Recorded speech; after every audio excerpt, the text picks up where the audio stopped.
উভতি আহিছে বিৰতিৰ পাছত উৎকোচ লৈ বৰপেটাত নিলম্বিত এগৰাকী আৰক্ষী কনিষ্টবল মটৰচাইকেল চলাওঁতে হেলমেট পৰিধান নকৰাৰ বাবে কনিষ্টবলজনে যুৱকজনৰ পৰা উৎকোচ লৈছিল আৰক্ষী অধীক্ষক সুশান্ত বিশ্ব শৰ্মাই নিৰ্দেশনাৰ যোগে আৰক্ষী কনিষ্টবলজনক নিলম্বনৰ নিৰ্দেশ দিছে কনিষ্টবলজনে ধন লোৱাৰ দৃশ্য ভাইৰেল হৈছিল সামাজিক মাধ্যমত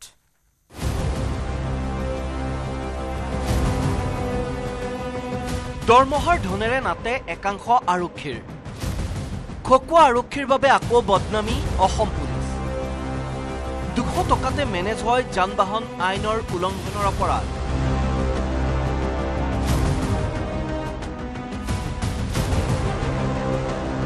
ধন দাবী কৰি নিলম্বিত আৰক্ষী কনিষ্টবল সামাজিক মাধ্যমত ভাইৰেল ধন দাবীৰ দৃশ্য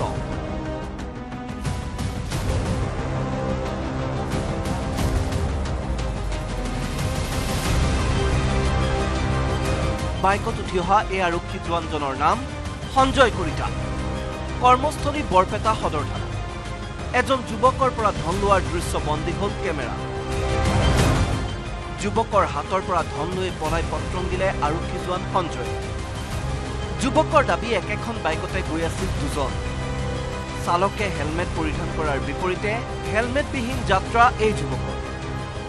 তাৰে জৰিমনাৰ বাবে চেকুৰিয়াহীন টকাৰ খকুৱা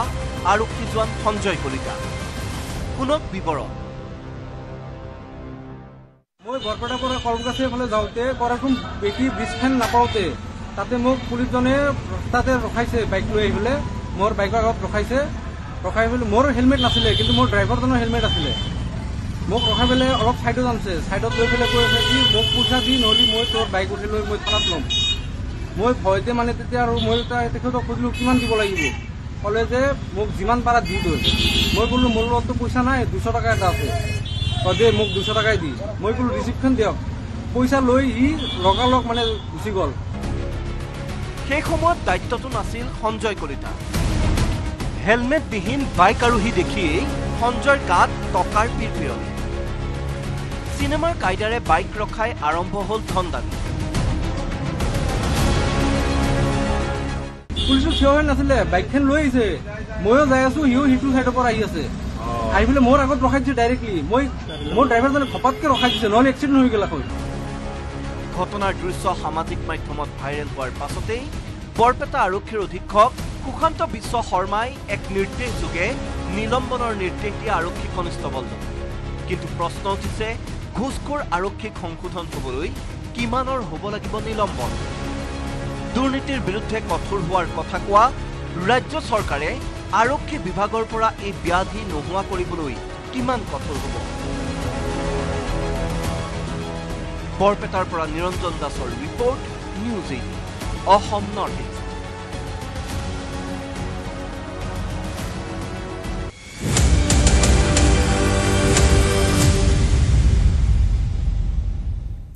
কাইলৈ ৰাভা হাছং স্বায়ত্তশাসিত পৰিষদৰ নিৰ্বাচন ৰাভা হাছং স্বায়ত্তশাসিত পৰিষদৰ মুঠ ৩৬টা সমষ্টিৰ ৩৩টা সমষ্টিতে কাইলৈ ভোট গ্ৰহণ হ'ব কাইলৈ পুৱা ৭ বজাৰ পৰা বিয়লি ৩ বজালৈ ভোট গ্ৰহণ প্ৰক্ৰিয়া চলিব ৰাভা হাছং স্বায়ত্তশাসিত পৰিষদৰ ৩৬টা পৰিষদীয় সমষ্টিৰ ২০টা গোৱালপাৰা জিলা আৰু ১৬টা কামৰূপ জিলাৰ অন্তৰ্গত ইতিমধ্যে ৩টা পৰিষদীয় সমষ্টিৰ বিজেপি প্ৰাৰ্থীয়ে বিনা প্ৰতিদ্বন্দ্বিতাৰে জয়লাভ কৰিছে কাইলৈ গোৱালপাৰা জিলাৰ ১৯টা আৰু কামৰূপ জিলাৰ ১৪টা পৰিষদীয় সমষ্টিত ভোট গ্ৰহণ হ'ব গোৱালপাৰা জিলাৰ অন্তৰ্গত 19টা পৰিষদীয় নিৰ্বাচনৰ কামকাজ জিলা আয়ুক্ত কাৰ্যালয়ৰ পৰাই পৰিচালিত হৈছে জিলাখনৰ 19টা সমষ্টিত মুঠ ৩৬২টা ভোট গ্ৰহণ কেন্দ্ৰ স্থাপন কৰা হৈছে নিৰ্বাচনৰ বাবে নিয়োজিত পুলিং আৰু প্ৰিজাইডিং বিষয়াসকলে বেলট বাকচ বেলট পেপাৰ আদি লৈ আজি ভোট গ্ৰহণ কেন্দ্ৰলৈ ৰাওনা হৈছে কাইলৈ জিলাখনৰ 19টা পৰিষদীয় সমষ্টিত ভোট গ্ৰহণৰ জৰিয়তে 52 গৰাকী প্ৰাৰ্থীৰ ভাগ্য নিৰ্ণয় হ'ব 19টা পৰিষদীয় সমষ্টিৰ বিপৰীতে ভোটাৰৰ সংখ্যা 2,40,025 গৰাকী উল্লেখযোগ্য যে ২০ নম্বৰ জয়ৰামকুচি পৰিষদীয় সমষ্টিত বিজেপি দলৰ প্ৰাৰ্থী প্ৰেমাজুলি ৰাভা বিনা প্ৰতিদ্বন্দ্বিতাৰে নিৰ্বাচিত হৈছে ইপিনে কামৰূপ জিলাত মুঠ 14 পৰিষদত হাছঙৰ পৰিষদীয় নিৰ্বাচন অনুষ্ঠিত হৈছে কামৰূপ জিলাত 14টা সমষ্টিত মুঠ 44 গৰাকী প্ৰাৰ্থীয়ে নিৰ্বাচনত অৱতীৰ্ণ হৈছে 14টা পৰিষদীয় সমষ্টিত মুঠ ভোটাৰ আছে 1,68,668টা কামৰূপ জিলাৰ পৰিষদীয় নিৰ্বাচনত মুঠ 209টা ভোট কেন্দ্ৰ আছে 209টা ভোট কেন্দ্ৰৰ বাবে নিৰ্বাচনী বিভাগে 1020 গৰাকী প্ৰিজাইডিং অফিচাৰ সহ পুলিং অফিচাৰ নিয়োগ কৰিছে ইয়াৰে 10টা ভোট কেন্দ্ৰ মহিলাৰ দ্বাৰা পৰিচালিত কৰা হ'ব আৰু এটা ভোট কেন্দ্ৰ বিশেষভাৱে সক্ষম লোকে পৰিচালিত কৰিব ৰাভা হাছঙৰ নিৰ্বাচন শান্তিপূৰ্ণভাৱে পৰিচালিত কৰাৰ বাবে নিৰ্বাচনী বিভাগে প্ৰায় 600 অসম আৰক্ষীৰ লোক নিয়োগ কৰিছে জিলাখনৰ কেইটামান ভোট কেন্দ্ৰ অসম মেঘালয় সীমান্তত থকাৰ বাবে নিৰ্বাচনী বিভাগে সিআৰপি বাহিনীও সাজু কৰি ৰাখিছে ইতিমধ্যে আমিনগাঁৱৰ কামৰূপ জিলা সংসদ কাৰ্যালয়ৰ পৰা বেলটসমূহ প্ৰদান কৰা হৈছে বেলট বক্স সহ যাৱতীয় সামগ্ৰীলৈ পুলিং প্ৰিজাইডিং আৰু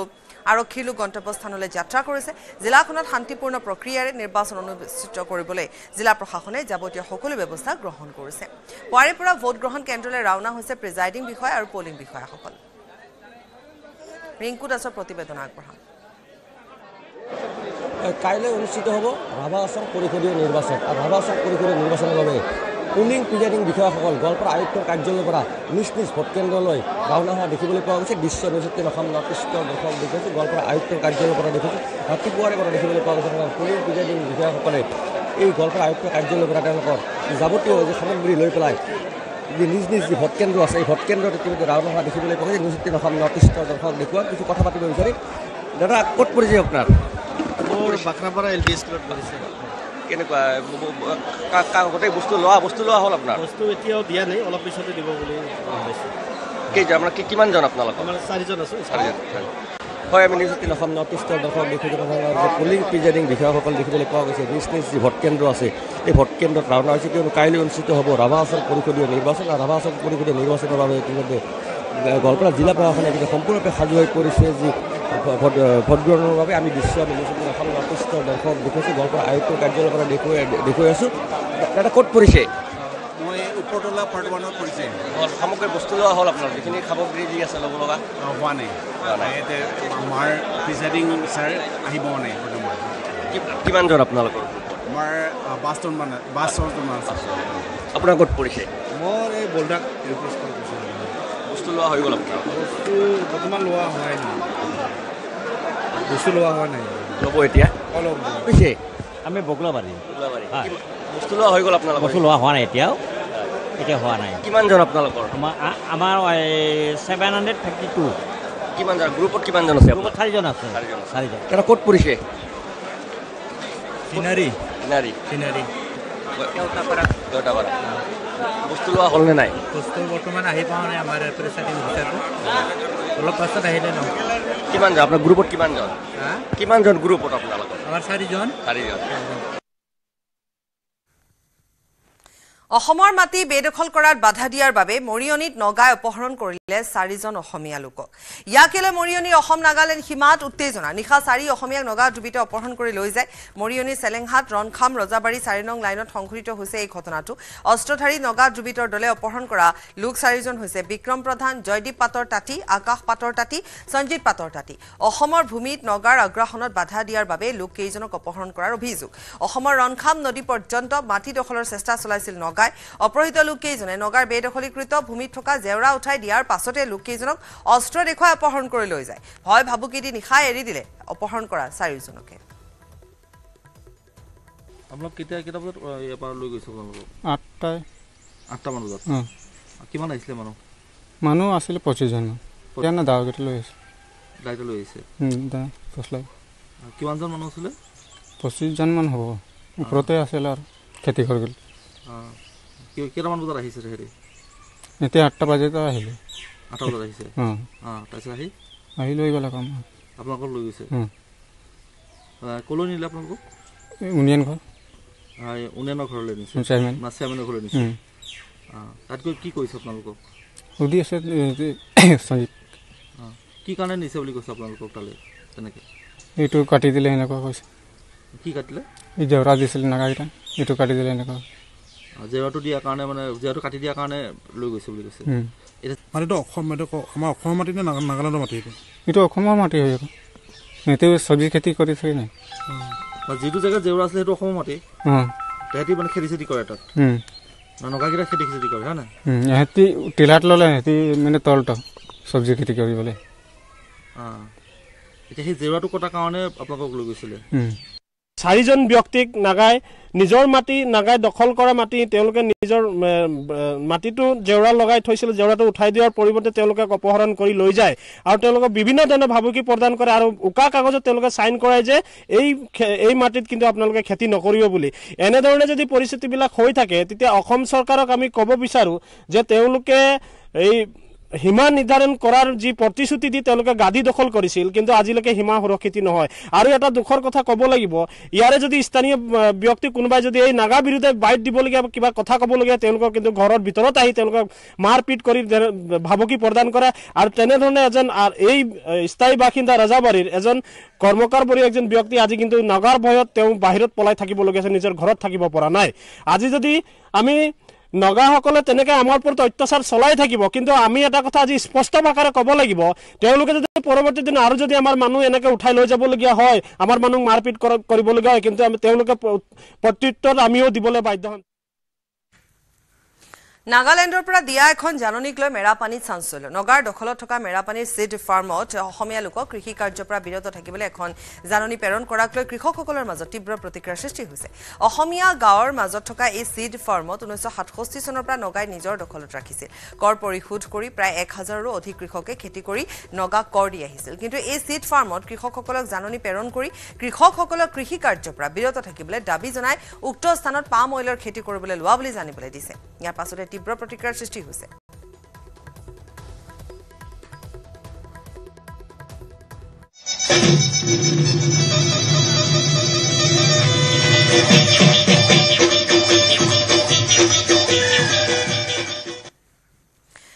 ভিন্ন প্ৰান্তৰ লগতে গুৱাহাটী মহানগৰীতো ৰঙালী বিহুক লৈ ব্যস্ততা ঢোল পেপাৰ মাতত ৰজন জনাইছে ৰাজগড়ৰ বিহু কৰ্মশালা ঢোলৰ সেৱত ককাল ঘূৰাই নাচিছে নাচনী দলে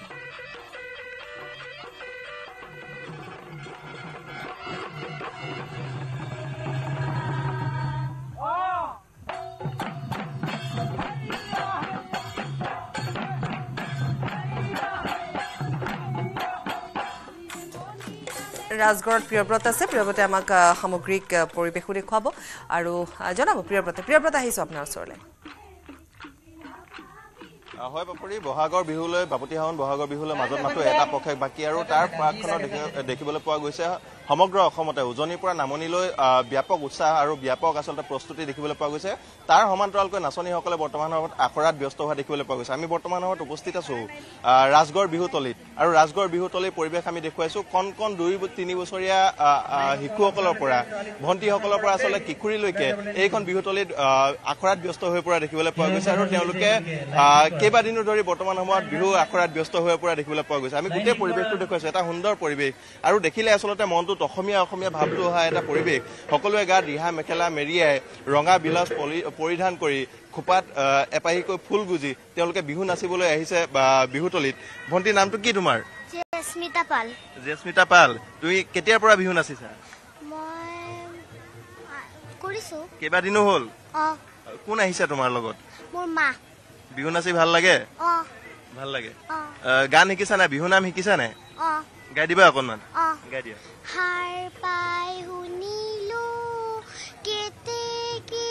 বিনলি ওই ওই কলি কি ওমিয়াও আওই মা এফালে ঢোলৰ মাত এফালে পেপাৰ মাত ওই বিহু বিহু লাগিছে গা খুব ধুনীয়া হৈছে তোমাৰ নামটো কি বুলি ক'লা জেস্মিতা পাল বৰ ধুনীয়া হৈছে বৰ ধুনীয়া লাগিছে তোমাক আৰু এনেধৰণে সকলোৱে ব্যস্ত হৈ পৰিছে সৰু সৰু ভণ্টি কেইগৰাকী আছে ভণ্টি কেইগৰাকী এনেধৰণে সাজু হৈছে আৰু আছে বহু কেইগৰাকী নাচনী আছে আমি তেওঁলোকৰ ওচৰলৈ যাম বা তেওঁলোকৰ লগতো কথা পাতিম উদযাপন সমিতিৰ লোকসকল আছে তেওঁলোকৰ লগতো কথা পাতিম কিন্তু অভিভাৱকসকল আছে বৰ্তমান সময়ত আমি তেওঁলোকৰ ওচৰলৈ যাম প্ৰথমে বাইদেউ আপোনাৰ ওচৰলৈ আহিছো অকণমান কোনোবা আহিছে আপোনাৰ ছোৱালী আহিছে নেকি সম্ভৱ ছোৱালী বিহু নাচ শিকিছে আজি 10 দিন হ'ল 10 দিন আজি অন্তিম দিন হয় আজি অন্তিম দিন হয় খুব ভাল লাগিছে ইয়াতে আৰু তাই নাচিব পাৰিছে শিকিব পাৰিছে মই তেওঁলোকক মই বহুত ধন্যবাদ দিছো যিসকলে মানে ইয়াত আহি শিকাইছে হিৰশ্ৰী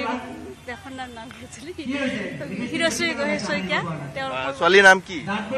ছোৱালীৰ নাম জেছিকা মেধি গুৱাহাটীত সাধাৰণতে দেখিবলৈ পোৱা যায় যে এনেকুৱা ধৰণৰ পৰিৱেশ এটা পোৱাটো খুব কঠিন খুব টান এনেধৰণৰ বিহু পৰিৱেশ এটা সাধাৰণতে পোৱা নাযায় যিটো গাঁৱত পোৱা যায় কিন্তু গুৱাহাটীতো আচলতে আপোনালোকে এনেধৰণে ওলাই আহিছে ছোৱালীজনী বিহু শিকাম বুলি যথেষ্ট এটা আশা কৰিব পৰা কথা বা অসমীয়া হিচাপে গৌৰৱান্বিত হোৱা কথা গতিকে ভাল লাগে অৰ্থাৎ আপোনাৰো চাগে ভাল লাগে বিহু বুলি ক'লে হয় হয় ভাল লাগে আৰু মোৰ ছোৱালীও নাচি ভাল পায় বহুত ভাল পায় ময়ো ভাল পাওঁ সেইকাৰণে তাইক লৈ আহিছোঁ ইয়াত নচোৱাবৰ কাৰণে আৰু অভিভাৱকসকলেও বৰ্তমান আজিৰ দিনটোত এনেধৰণে ব্যস্ত হৈ পৰা দেখিবলৈ পোৱা গৈছে এনেধৰণে উদযাপন সমিতি ব্যক্তিসকল আছে আমি তেওঁলোকৰ লগতো কথা পাতিম তেওঁলোকৰ পৰা জানিম যে কেনেধৰণে তেওঁলোকে আয়োজন কৰিছে গোটেই বিহুখন আৰু যিহেতু আজি অন্তিমটো দিন বা চূড়ান্ত দিন 10 দিনীয়া কাৰ্যসূচীৰে তেওঁলোকে আয়োজন কৰিছিল গোটেই কৰ্মশালাটো আৰু তেওঁলোকে আজিৰ দিনটো শেষত আহি উপস্থিত হৈছে আজি শেষৰটো দিন গতিকে আৰু এগৰাকী অভিভাৱিকা আছে বা বাইদেউ আছে আমাৰ লগত আমি তেওঁৰ পৰা অকণমান কথা জানিবলৈ চেষ্টা কৰিম বাইদেউ অকণমান আপোনাৰ ওচৰলৈ আহিছোঁ যথেষ্ট এটা গৌৰৱান্বিত হোৱা কথা আমি দেখিবলৈ পালোঁ বা কিছু সময় পূৰ্বে আমি জানিছোঁ যে আপুনি ৱাশ্বিংটনত থাকে তাৰ পৰা অসমলৈ আহিছে আৰু আপোনাৰ ছোৱালীয়ে বিশেষকৈ আজি বিহু শিকি আছে আজি আৰু 10 দিনৰ অন্তিমটো দিন গতিকে বহুত এটা ভাল লগা কথা আমাৰ বাবে বা অসমীয়াৰ বাবে আপুনি অকণমান ক'ত থাকে কি কথা নিজৰ মুখেৰে অকণমান আমি এনে ৱাশ্বিংটন ডিচিত থাকোঁ আৰু ইয়াত আমি এতিয়া বিহু বুলি আহিছিলোঁ মোৰ মাৰ ঘৰ আৰু তাতে গম পালোঁ যে কৰ্মশালা হৈ আছে চ' সেইকাৰণে বহুত আনন্দিত হ'লোঁ আমাৰ ঘৰৰ ওচৰ আৰু এনেকুৱা এটা পৰিৱেশ পোৱাটো ভাগ্য বুলি আমি ভাবোঁ কাৰণ তাত এইবোৰ দেখা নাযায় বা পোৱা নাযায় গতিকে আৰু তাইও খুব ভাল পাইছে সেইটো মই বিৰাট প্ৰাউড ফিল কৰিছোঁ খুব গৌৰৱ ফিল কৰিছোঁ যে তাই নাচি খুব ভাল পাইছে বিহু মই প্ৰথম দিনা নাচি তাইক সুধিছোঁ তুমি যাবানে তাইক কৈছে মা মই যাম চ' সেইকাৰণে আৰু তাই ইয়াতে যোজনাবোৰ শিকিছে সেইটো মোৰ কাৰণে বহুত ডাঙৰ কথা আৰু তাত মানে এনেকুৱা পৰিৱেশ নোপোৱাৰ কাৰণে এইটো যদি আমি কণ্টিনিউ যদি কৰি যাব পাৰোঁ তাইৰ কাৰণে সেইটো কাৰণে আমাৰ বহুত মানে ভাল লাগিব সেইকাৰণে মই গোটেই হেৰিবিলাকক আয়োজকসকলক ধন্যবাদ জ্ঞাপন কৰিছোঁ যে এনেকুৱা এটা হেৰি পৰিৱেশ পাইছে ছোৱালীৰ বয়স কিমান হৈছে তাই এনে 5 বছৰ তাই ৰাইমা হয় আপোনালোকৰ ঘৰ অৰ্থাৎ গুৱাহাটীতে হয় আমাৰ গুৱাহাটীতে জোৰত তিনিআলিতে হয় অৰ্থাৎ ক'বলৈ গ'লে যেন অসমীয়াৰ তেজে তেজে বিহু থাকে বুলি যিষা কথা কয় তেনেধৰণৰ একেবাৰে হয় কাৰণ বিহু বুলি ক'লেই আমাৰ তাতো আমাৰ অসমীয়া সমাজ আছে চ' তেওঁলোকে আমি একেলগে বিহু পাতোঁ চ' সেইকাৰণে সেই বিহু দিনটো মানে আমি বিহু বলীয়া ৰাইজ বুলি কয় যে সেইটো আমাৰো তেজে তেজে বিহু মানে আমি সেইকাৰণে বিৰাট ভাল পাইছোঁ এইটো সময়ত আহি আৰু ভৱিষ্যতলৈ চেষ্টা কৰিম যে এনেকৈ যদি আহিব পাৰোঁ তাইক নিশ্চয় এনেকুৱা কৰ্মশালাবিলাকত দিম যাতে তাই অসমীয়া সংস্কৃতিবিলাক শিকি থাকে জানি থাকে সেইটো বহুত ডাঙৰ কথা আমাৰ কাৰণে এটা অতি গৌৰৱ কৰিব লগা কথা আমাৰ মাজত দিগন্ততা আছে বিভিন্ন অনুষ্ঠানবোৰত আমি দেখি থাকোঁ আপোনাক আজি অন্তিমটো দিন ৰাজগড় বিহুতলী বিহু কৰ্মশালাৰ আৰু দেখিবলৈ পাইছোঁ নাচনীসকল যথেষ্ট আছে বা কণমানিৰ পৰা কিশোৰী পৰ্যন্ত আছে কেনে দেখিছে গোটেই পৰিৱেশটো ভাল দেখিছে নিশ্চয় নমস্কাৰ পূব শৰণীয়া যুৱক সংঘৰ পূব গুৱাহাটীৰ এই বিহু সন্মিলনৰ উদ্যোগত খুব এটা সুদূৰ প্ৰসাৰী পদক্ষেপ লৈছে যে গুৱাহাটীৰ এই অঞ্চলৰ যিসকল শিশু বিহু নাচ শিকিব আগ্ৰহী তেওঁলোকৰ কাৰণে এখন খুব সুন্দৰ মঞ্চ দিছে আৰু মোৰ বোধহয় এয়া এখন আন্তঃৰাষ্ট্ৰীয় কৰ্মশালা হৈছে গতিকে আমি প্ৰত্যেকগৰাকী প্ৰশিক্ষাৰ্থীক শুভেচ্ছা জ্ঞাপন কৰিছোঁ আমি বাপুৰি অকণমান বিহু যিহেতু অন্তিম আখৰা আৰম্ভ হৈছে গতিকে অকণমান আমি বিহু মাজলৈ লৈ গৈছোঁ পৰিৱেশ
ৰাজগড়ৰ পৰা পোনপটীয়া সম্প্ৰচাৰ দেখুৱালোঁ আমি যেহেতু কৰ্মশালা চলি আছে বিহু কৰ্মশালা ৰাজ্যৰ বিভিন্ন প্ৰান্তত ৰাজগড়তো চলি আছে আজি অন্তিম দিন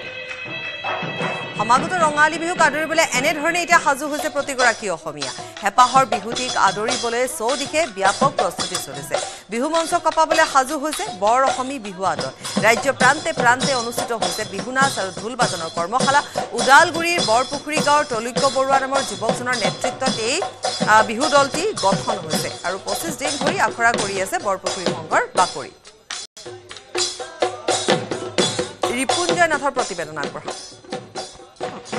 পদূলিৰ মুখত অসমীয়াৰ হেঁপাহৰ ৰঙালী বিহু আৰু ৰঙালী বিহুক লৈ সকলো অসমীয়া ব্যস্ত হৈ পৰিছে আৰু এইবেলি বৰ অসমী বিহুৱাদলে বিহু মঞ্চ কপাবলৈ সাজু হোৱা পৰিলক্ষিত হৈছে আৰু তেওঁলোকৰ এইদৰে আচলতে বিহুৰ আখৰা চলি থকা পৰিলক্ষিত হৈছে এই দৃশ্য হৈছে বৰ অসমী বিহুৱাদল ওদালগুৰিৰ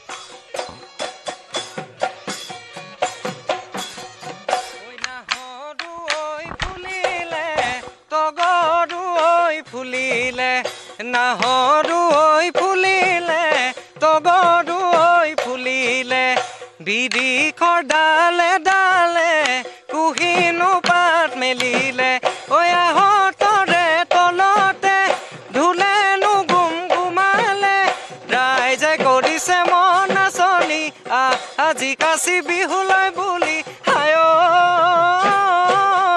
বৰ অসমীৰ বিহু আমি বিহু মাৰি পুৱাই যাওঁ বিহু মাৰি পুৱাই যাওঁ ৰাতি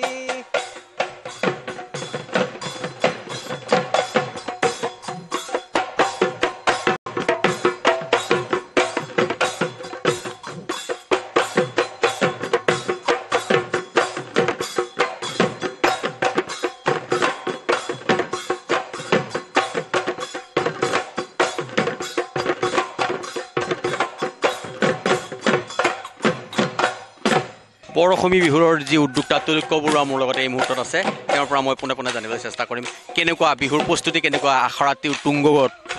নিশ্চয়কৈ দাদা পোনপ্ৰথমে নিউজ 18 অসম নৰ্থ ইষ্টৰ সমূহ কৰ্মকৰ্তালৈ ৰঙালী বিহু তথা নৱবৰ্ষৰ আন্তৰিক সেৱা শুভেচ্ছা জ্ঞাপন কৰিছোঁ আৰু আপোনালোকক ধন্যবাদ জ্ঞাপন কৰিছোঁ যে আজি বৰ অসমী বিহু দলৰ আখৰা গৃহত উপস্থিত হৈ আমাৰ দলটিক প্ৰচাৰ কৰি দিয়াৰ বাবে পুনৰবাৰ আপোনালোকক ধন্যবাদ জ্ঞাপন কৰিছোঁ আৰু বিহুৰ প্ৰস্তুতি ক'ত ক'ত আচলতে হেৰি কৰা হৈছে হয় নিশ্চয়কৈ বহাগৰ 1 তাৰিখৰ পৰা প্ৰায় 15 তাৰিখলৈ আমাৰ জিলাৰ বাহিৰে নলবাৰী গোৱালপাৰা আৰু বঙাইগাঁও জিলাত অনুষ্ঠান পৰিৱেশনৰ কাৰণে চুক্তিবদ্ধ হৈছে বিহু উদযাপন সমিতি যিমান পৰিমাণত বাঢ়িছে কিন্তু বিহু দল পৰা নাই এই ক্ষেত্ৰত কি ক'ব হয় নিশ্চয়কৈ যিহেতু চৰকাৰী এটা অনুদান 1.5 লাখকৈ চৰকাৰে বিহু 1 তাৰিখৰ পৰা 7 তাৰিখৰ ভিতৰত যি সমিতিবোৰে বিহু অনুষ্ঠান অনুষ্ঠিত কৰে সেই সমিতিবোৰক 1.5 লাখকৈ টকা চৰকাৰে অনুদান দিছে কিন্তু সেই 1.5 লাখ টকাটো লৈ চৰকাৰে যি বেলেগ ধৰণৰ যি শিল্পীয়ে নেকি অসমীয়াৰ স্বাভিমান বিহু অনুষ্ঠান কৰিব সেই হিন্দী গীত পৰিৱেশন কৰে সেই শিল্পীসকলকহে গুৰুত্ব দিয়ে কিন্তু দলবোৰক এটা কৃষ্টিৰ দলক বা বিহু দলটিক তেওঁলোকে গুৰুত্ব দিব নিবিচাৰে যাৰ ফলত সমিতিৰ এইবোৰ বৃদ্ধি হৈছে চৰকাৰী ধনৰ লোভত কিন্তু আমাৰ দলবোৰ কমি গৈছে তেওঁলোকে যদি মানুহনিৰ ক্ষেত্ৰত গুৰুত্ব নিদিয়ে কিন্তু পৰৱৰ্তী সময়ত দলৰ সংখ্যা আৰু কমিব হয় এটা কথা ক'ব লাগিব যে বিহু দল কমি গৈছে কিন্তু উদযাপন সমিতি বাঢ়িছে বিহু পতা যি উদযাপন সমিতি সেই সমূহটো বাঢ়িছে এটা দল কৰিবলৈ বহু কষ্ট হয় তাৰপিছতো কিন্তু বৰ অসমী বিহু দলে এই তলৈক্য বৰুৱাৰ নেতৃত্বত এইদৰে আচলতে আখৰা গৃহত ৰিহাৰ্চল কৰি থকা পৰিলক্ষিত হৈছে আৰু এই বৰ অসমী দলে অসমৰ বিভিন্ন প্ৰান্তত বিহু মঞ্চ কপাবলৈ সাজু হোৱা পৰিলক্ষিত হৈছে কাটা তাৰেৰেও সুৰক্ষিত নহয় অসম বাংলাদেশ সীমান্ত দালালৰ দলৰ উৎপাতত সীমান্তৰে পাৰ হৈ অবৈধ বাংলাদেশী অনুপ্ৰৱেশকাৰী জুনাইত গ্ৰেপ্তাৰ বাংলাদেশী নাগৰিক জব্দ হৈছে লক্ষ লক্ষ টকাৰ জাল নোট প্ৰশ্ন সীমান্ত সুৰক্ষাৰ ৩০০০ টকাতে বাংলাদেশী সোমাব পাৰে অসমত বাংলাদেশীলৈ ৰঙা দলিচা ভাৰতৰ দালালৰ সহায়ত ধন দিয়েই বাংলাদেশীৰ অসম প্ৰৱেশ এই অভিযোগ আমাৰ নহয় জুনাইত গ্ৰেপ্তাৰ হোৱা অবৈধ বাংলাদেশী অনুপ্ৰৱেশকাৰীৰ মুখৰ কথা বাংলাদেশ কোনখিনি বাংলাদেশ কি গাঁও তাৰাপুৰ জিলা সিংবন অসমলৈ কেনেকৈ আহিলে চোৰাই ভাৱে আহিছে চোৰাই ভাৱে কেনেকৈ আহি পালে ফাঁকা আছিল কেনেকৈ পাৰ হয় বেছে পাৰ্টাৰ কৰে কোথায় কিবা দি পিনি আহে নেকি পইচা লয় 3000 লয় 2000 লয় 5000 লয় দালাল ভাঙি চিঙি হলেও অসমীয়া ক'ব পাৰে গুমানি শেখে অসমলৈ 14-15 বছৰে সঘন আহযাহ মুৰ্ছিদাবাদৰ ফালেৰে পাৰ হয় অবৈধ বাংলাদেশী জনৈক ইছলামে তৈয়াৰ কৰি দিয়ে পান কাৰ্ড আধাৰ কাৰ্ড ধন লয় জনৈক বাবুৱে কাপোৰৰ ব্যৱসায় কৰি বাংলাদেশত পৰিয়াল চলাই গুমানিয়ে ভাৰতত প্ৰৱেশৰ যাৱতীয় সকলো নথিপত্ৰ আছে ধৃত গুমানি শেখৰ হাতত যোৱা 30 মাৰ্চত পোহৰলৈ আহিছিল ঘটনা জুনাইৰ গালিত সামগ্ৰী ক্ৰয় কৰিছিল গুমানি শেখে জাল নোটেৰে বস্তু কিনোতেই ধৰা পৰিল গুমানি শেখ স্থানীয় লোক দল সংগঠনে খবৰ দিয়া মাত্ৰকে জুনাই আৰক্ষীয়ে আটক কৰে অবৈধভাৱে অসমত প্ৰৱেশ কৰা বাংলাদেশৰ সাফাই জিলাৰ গুমানি শেখক জব্দ হল প্ৰায় 1,28,000 ভাৰতীয় জাল নোট আৰক্ষীৰ আগত গুমানিয়ে কলে বাংলাদেশৰ পৰা অবৈধভাৱে ভাৰতত প্ৰৱেশ কৰাৰ কথা দালালে নথিপত্ৰ দিয়াৰ কথাও প্ৰকাশ কৰিলে গুমানিয়ে ইছলাম পান কাৰ্ড আৰু আধাৰ কাৰ্ড বনাই দিছিল মই আগতে আহিছো মই কি কৰে ইয়াত কাপোৰ বিজনেছ কৰো হল আপোনাৰ 14-15 বছৰ মান ইফালে এনে ঘটনা পোহৰলৈ অহাৰ পিছতে অসম জাতীয়তাবাদী যুৱ ছাত্ৰ পৰিষদ ধেমাজি জিলা সমিতিয়ে তীব্ৰ প্ৰতিক্ৰিয়া প্ৰকাশ কৰিছে সীমান্ত সুৰক্ষাৰ ফুপুলা অৱস্থাৰ সমালোচনা সংগঠনটোৰ সীমান্ত সুৰক্ষা বাহিনীক অধিক কঠোৰ হোৱাৰ দাবী বাংলাদেশী আচলতে 2000-5000 টকাৰ বিনিময়ত কেনেধৰণে আচলতে অসমত প্ৰৱেশ কৰিব পাৰিছে আৰু অসমত প্ৰৱেশ কৰাৰ সমান্তৰালভাৱে এখন মিচিং অট'নমাছ কাউন্সিলৰ ভিতৰত আচলতে কেনেধৰণে আচলতে প্ৰৱেশ কৰিব পাৰিছে ই এটা আশ্চৰ্যৰ বিষয় তেখেতসকলে জাল নোটৰ ব্যৱসায় কৰিছে আমাৰ ভাৰতীয় অৰ্থনীতি আচলতে ধ্বংস কৰি দিয়াৰ যি ষড়যন্ত্ৰ ৰচনা কৰিছে ই আচলতে গৰিহণাৰ যোগ্য বিগত দিনত ঠায়ে ঠায়ে বাংলাদেশী অনুপ্ৰৱেশৰ খবৰ সুৰক্ষা কট দালালৰ দলক নাকি লগাব কোনে কি সুৰুঙাৰে বাংলাদেশীৰ সুৰক্ষিত সফৰ প্ৰশ্ন সাধাৰণ জনতাৰ জুনাইৰ পৰা ৰাহুল দলে ৰিপৰ্ট নিউজ 18 অসম নৰ্থ-ইষ্ট ৰিয়াৰে সৈতে বাতৰিৰ পৰা বিদায় লৈছো নমস্কাৰ